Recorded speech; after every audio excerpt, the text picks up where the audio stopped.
Gravetan así, ¿no? Bai, Gravetan. Ah.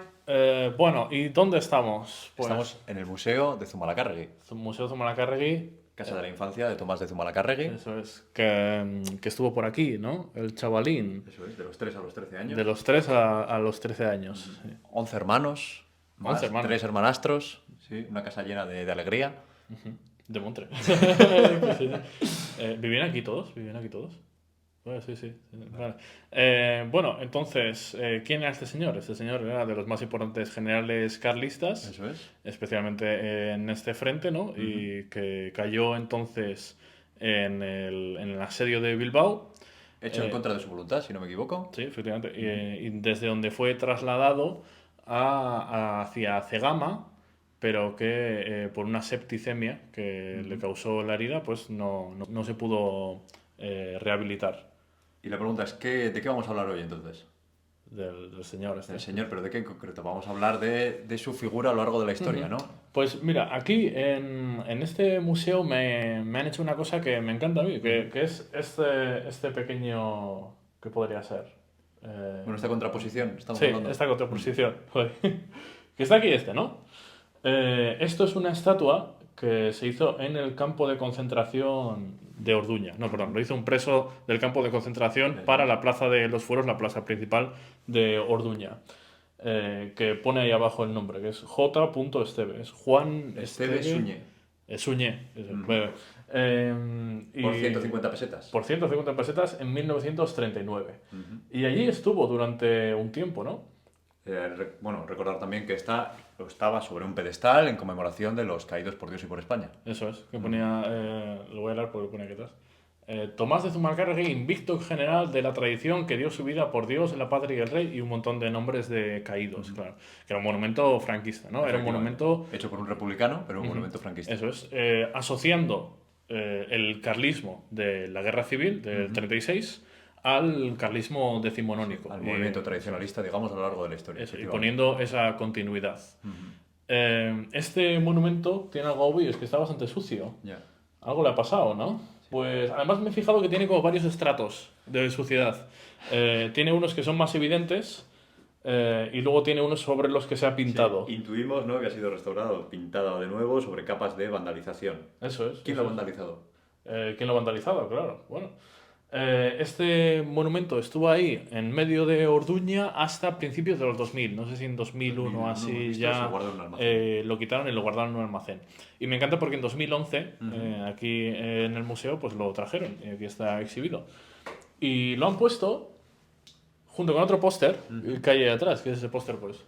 Es un póster de Valle Independentiary, que es una campaña de la coalición de la izquierda Abertzale de los años 90, este póster en concreto es del 92, en la que se conmemoraba figuras que se toman como referente del nacionalismo vasco. Entre otros tenemos a Telesforo Monzón, por ejemplo, en nuestra campaña. Entonces es curioso la comparación que se hace entre Zumalacárregui, un símbolo durante el franquismo de la tradición española, y lo vemos ahora apropiado por el nacionalismo vasco junto a un símbolo clásico, digamos, del nacionalismo vasco como es Telesforo Monzón, y se ponen a la par. Entonces tenemos una resemantización de la figura de Zumalacárregui, bastante reciente, en la que podemos ver cómo ha cambiado la narrativa en torno a lo que sería un mártir de la tradición, digamos, que luchó contra los liberales. Lo tenemos ahora como en un concepto que lo podemos enmarcar como una lucha entre españoles y vascos, digamos, ¿no? Como se reclama en el libro de Esparza de la República de los Pirineos, que tenemos aquí. Sí, Esparza, por ejemplo, hace esa interpretación. Además, Esparza en la primera página, en la primerísima página, lo sintetiza bastante bien. Me has quitado ya el marcapáginas. Lo sintetiza bastante bien porque empieza en 3 párrafos, hace una comparación directa entre, bueno, Zumalacárregui estaba aquí en esta calle de Pamplona y a escasos metros de esa misma calle cayó un miembro de ETA, ¿no? Abatido por la policía. O sea, te lo deja así de explícito en el primer momento cuál es la idea del libro. Joven euskaldun de 23 años corre por la misma acera de la calle del Carmen de Iruña. Y claro, y entonces hay esa interpretación no solo de Zumalacárregui, sino de casi todo el carlismo de cómo se puede interpretar de diferentes formas, ¿no? Y más bien es una de las razones también por las que a día de hoy hay un carlismo de izquierda Y un carlismo de derechas. Un carlismo de derecha. Un caso claro podemos decir que es el caso de Iparraguirre y el Guernica Coarbola, cuyo primer centenario se celebra durante el franquismo con total no solo impunidad, sino como reclamo de un nacionalismo español. El Guernica Coarbola y el Arán Undirá de Iparraguirre se toman como símbolos de ese nacionalismo español. Y podemos ver en el folleto de aquel centenario todas unas banderas españolas junto al Guernica Coarbola y toda una reclamación nacionalista española. Cosa que va a cambiar en los próximos centenarios del nacimiento de Iparraguirre, etcétera, en las conmemoraciones que se hagan del Guernica Coarbola, que se van a hacer desde una perspectiva nacionalista vasca. Claro. Ahora que me lo dices, me recuerdas a una foto preciosa que tengo, la voy a poner aquí, de Don Javier jurando los fueros de Vizcaya poco después de la toma de Guernica con unos requetés, ¿no? Entonces está clarísimo ahí que lo que es un árbol sagrado para los vencidos, que son los gelchales que se retiran, llegan los requetés y sigue siendo un árbol sagrado el asunto, ¿no? Sí, efectivamente. Sí, sí. Bastante curioso eso. Y entonces, me encanta a mí esto porque eso sale en la campaña de la izquierda Berchale, ahí arriba, en el 92, que sale eso, Telesforo Monzón, Zumalacárregui, Joan Dunac, Joan Dunac también, eso es. Y está contrapuesto con básicamente los mismos que lo vandalizan y que destruyen este monumento. Al pobre Lemos que le han dejado sin nariz, de hecho. Bueno, la verdad es que el cartel es muy interesante porque es de esta etapa de la izquierda berchale en la que salimos, digamos, de la icurriña negra, pasamos a un lenguaje de color. La textura de Zumalacárregui es una textura de píxel, ya 90, se vaticina esa aparición de los ordenadores en toda la gráfica política. Es una gráfica, digamos, combativa pero alegre dentro de esta filosofía del Hayabai Borrocarebai, un poco dejando o tratando de distanciarse, digamos, de una narrativa más belicosa y belicista. Y también hemos visto a este mismo personaje en una campaña de ANV. Efectivamente, sí. Hay una foto además que sale muy bien junto con Johnny Dígoras, justo al lado. Sí. Sí, curioso asunto. Oye, en serio, entonces pasa más veces, dirías que pasa alguna vez más, esto de que haya un personaje que unos cogen, otros también no queda muy claro dónde cae, ¿no? Hemos mencionado el caso claro de Iparraguirre, pero desde luego hay, no sabrías decir si muchos, pero hay otros tantos casos en los que también podemos ver esa situación en la que unos y otros reclaman. El caso de Loyola. El San Ignacio de Loyola. En la guerra civil, curiosamente, en la Eusko Gudarostea, el PNV tiene un batallón que se llama Loyola. Y además la bandera sale, en la misma bandera, San Ignacio de Loyola superpuesto a la Icurriña. Vale. O sea, claramente el PNV, o en ese momento al menos, lo reclama, ¿no? Como el vasco más famoso, que sí que es. Sí, es el vasco más famoso, Sí, realmente. Yo cuando he ido al extranjero, la verdad es que cuando digo Basque Country, oh ya, San Ignacio de Loyola, tal. Yo me quedo alucinando, pero oye, me reconocen eso, ¿sabes?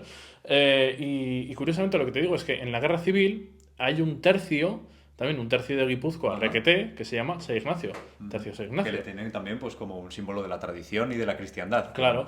Entonces están en la misma guerra, en dos bandos diferentes, reclamando el mismo personaje, ¿no? Se ve clarísimo ahí. Sí que me parece que el caso de Iparraguirre, Zumalacárregui y Loyola Kasuak tienen lo que es curioso es cómo es un personaje que se mantiene, digamos, estático en la historia y cambia la opinión sobre él con el paso de los años. Digamos que tiene esa resemantización de la figura histórica. Sí que hay otros casos que son un poco más complicados, como podría ser el caso de Unamuno. Unamuno sí que tiene viajes ideológicos, como podría ser también Ibarrola, pero el caso de Unamuno sí que podemos ver cómo los republicanos, digamos, la gente de izquierdas hoy en día le reclama como una figura histórica, pero en su momento el busto de Unamuno fue arrojado al Nervión. Sí, efectivamente. Bueno, el busto de Unamuno es que tiene dos momentos en los que es dos veces arrojado al río Nervión. Uno es poco después de estallar la guerra civil, porque había un busto en el ayuntamiento de Bilbao. Y al poco de estallar eso, lo cogen, no sabemos, unos milicianos o lo que sea, una turba, ¿no? Y lo lanzan a la ría, rechazando su figura, ¿no? Y volvió a pasar, creo que finales de los 90, HB o el partido del momento de la ciudad de Berchale hicieron un acto, creo que por Xavi Etxebarrieta además, en la plaza. En la plaza que la izquierda de Berchale muchas veces llama Xavi Etxebarrieta, se llama oficialmente Unamuno. Y eso, se subieron unos, arrancaron el busto de Unamuno y lo tiraron también a la ría. Yo no sé si eso sabían que ya había pasado. O sea, ahí me queda la duda. A ver si aparece el que lo hizo y nos comenta. No, esto era un homenaje, ¿no? A aquello. ¿No?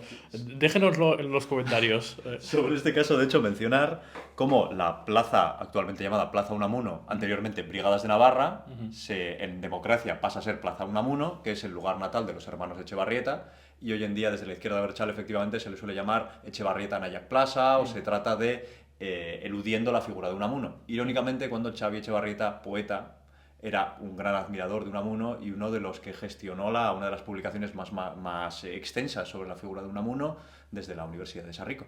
Entonces es curioso ver, ¿no?, cómo la gente que le reclama a uno está vandalizando al ídolo del mismo. Sí, Xavi Etxebarrieta hay que decir que es el primer etarra que elimina a alguien y es eliminado en el mismo día, perdón los eufemismos. Realmente Unamuno virajes ideológicos póstumos, quiero decir, no ha tenido, ¿no? Unamuno sigue estando igual, ¿no? Pero eso, a día de hoy, por ejemplo, desde la izquierda, desde una izquierda republicana igual, sí se le reclama. Sí se le reclama como alguien que resistió, ¿no? El militarismo, el golpe, tal. Cuando, bueno, pues eso, cuando en ese momento, todo lo contrario, en ese momento se le veía como un cómplice. Sí, se publicó en los periódicos de la época, ¿no?, caricaturas suyas diciendo cómo financiaba a los franquistas, etcétera. Él habiendo sido exiliado en la dictadura anterior de Primo de Rivera, de hecho, entonces es curioso el caso de Unamuno porque depende quién y qué cojas de él le puedes reivindicar de una manera o de otra. El caso de Zumalacárregui es más llamativo, en mi opinión, el hecho de que él tiene una postura firme en toda su vida, por la que muere, y hoy en día cambian esas opiniones al respecto de por qué luchaba. Entonces es un poco distinto y es más parecido a lo que le puede ocurrir a Ibarrola, por ejemplo, que depende de qué etapa de su obra cojas, podemos hablar de un defensor de los obreros vascos o se puede hablar de alguien que luchó contra ETA y de hecho estuvo amenazado.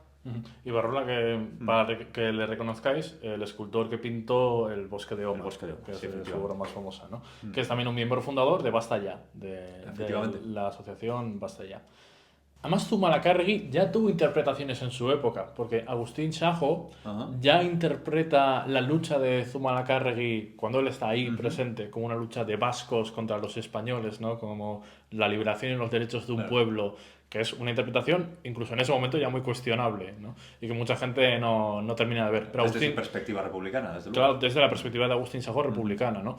Pero bueno, Agustín lo veía así. Siempre ha sido una figura muy oscura hasta ya el surgimiento y establecimiento del nacionalismo vasco político, donde ya sí se interpreta básicamente lo mismo que él estaba interpretando en ese momento. A mí me viene a la cabeza ahora mismo, por ejemplo, la apropiación institucional de Gabriel Aresti. Es una cosa que me resulta interesante también como alguien que tiene una perspectiva muy obrerista, con el paso del tiempo pasa, digamos, al panteón de la cultura vasca, de alguna forma, y se pulen las aristas que puede ser de su pensamiento político. Entonces sí que creo que la historia de alguna forma hace rodar los cantos, y los va limando, y depende la narrativa que se vaya fortaleciendo, van a terminar apropiándose de unas cosas u otras. La verdad que me vienen a la cabeza otros personajes históricos como puede ser Friedrich Nietzsche, que fue apropiado por el régimen nazi de una forma bastante discutible debido a la relación que tenía su hermana con un militar de las SS. Entonces yo entiendo que hay personajes que son incómodos de alguna manera y se tratan de pulir de ciertas formas para que encajen en la narrativa correspondiente del momento. Sin duda hay quienes tienen una coyuntura y de una forma póstuma, cuando llegan nuevas coyunturas a nuevos agentes, esos quieren saber que ese era de los nuestros, ¿no? Ese de hace 100 años o 200 años era de los nuestros, ¿no? O sería de los nuestros, ¿verdad?